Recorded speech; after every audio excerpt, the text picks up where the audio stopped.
Dito siya super strain. Napa siya mga orasip, which is better. Meaning, napay fiber. Hindi siya super nga kuan. Sapra po nga na dito.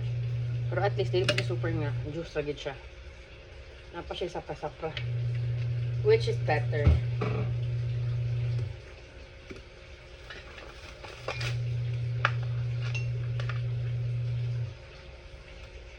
Kung saan siya ka-strain tonight. Hinayan ko na ginom. So, I think, i-continue ko na siya for 3 days, I think. Let me see.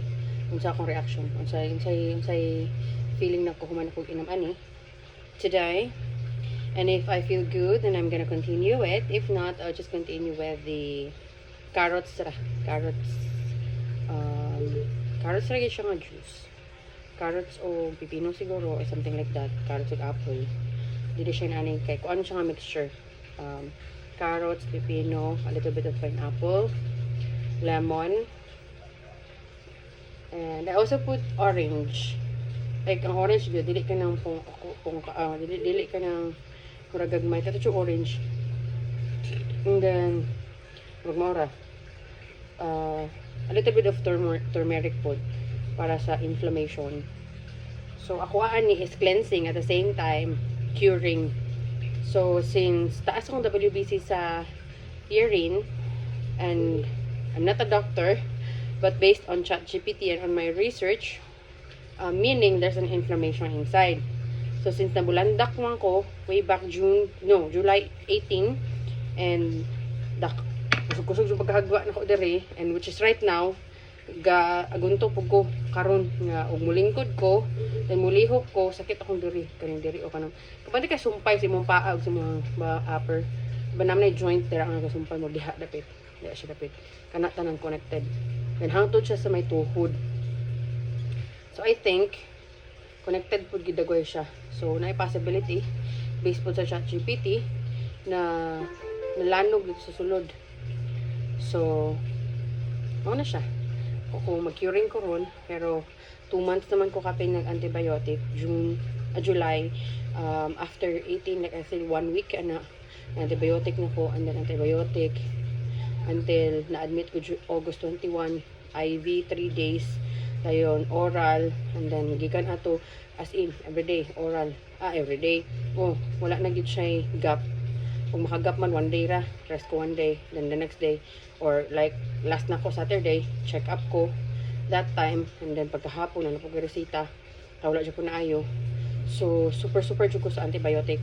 So what I'm trying to do is to cleanse my body with naam din mga side effects, at the same time to boost my immune system, because based on my research also is that if you take antibiotics, it's not just about the bad bacteria they're killing, but they're also affecting the good bacteria. So replenish lang ta.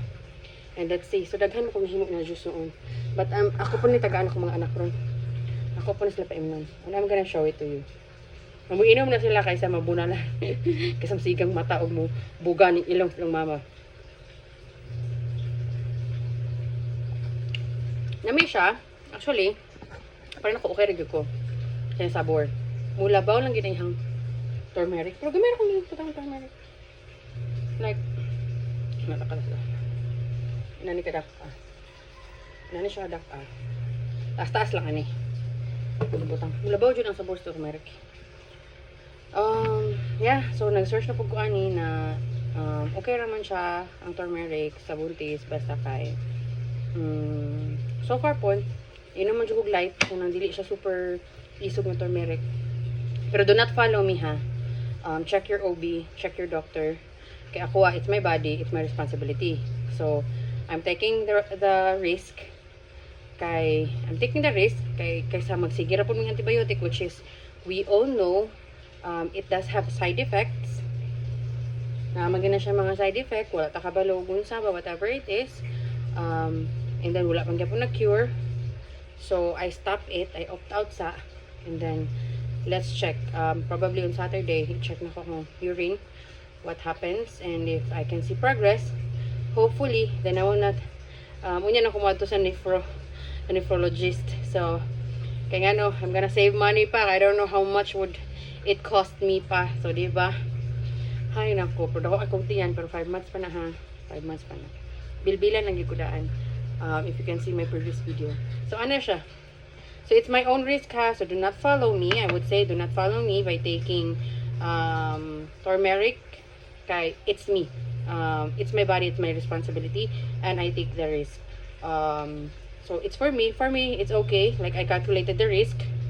I did the research, but I'm not saying that you can follow it too. That's it. Cheers.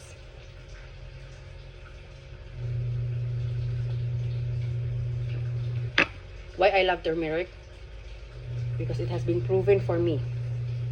For me. To sharpen imong mind. So, I need it also for my work. I need it for my work badly. So, like, sometimes I could feel na nakuan ako, na natayan. So, I drink it. So, usually, I don't drink fresh, especially buntis ko. When I was not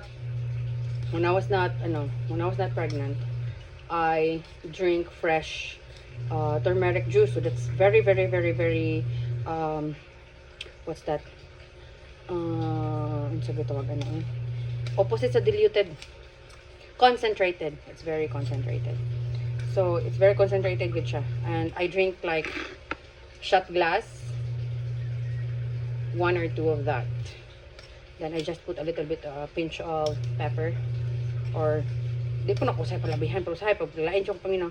Ako daghanon.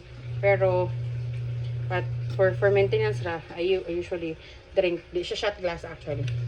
Before shot glass, 1 shot glass. Dako mo na shot glass. Pwede ko muna. And then, later on, pag kuha na siya murag, to follow up na lang kung sa kainan. And I also give my kids half of that. Para po ma-replenish. And so far, it's doing good. It's doing better. So, for us, ha, but it's not for you. It's not applicable for everybody. So, it's up to you. It's up to your body. You have to check if you're allergic, whatever it is. Kay, once na na-intake na nimo, may allergy ka, hindi na nimo mabakwi. So, make sure sa nga you're not allergic to whatever you are drinking or you are taking. Ano na. I'm done. Hatag na po na ang share. Sa manok na po na. O si Inday Tere na dire. Ang manglimpyo. So, for this one, ako siya ibutang sa ref para ma-chill so that my kids will gonna drink it after school. Bye-bye! See you on my next vlog. Charot. Itaw ay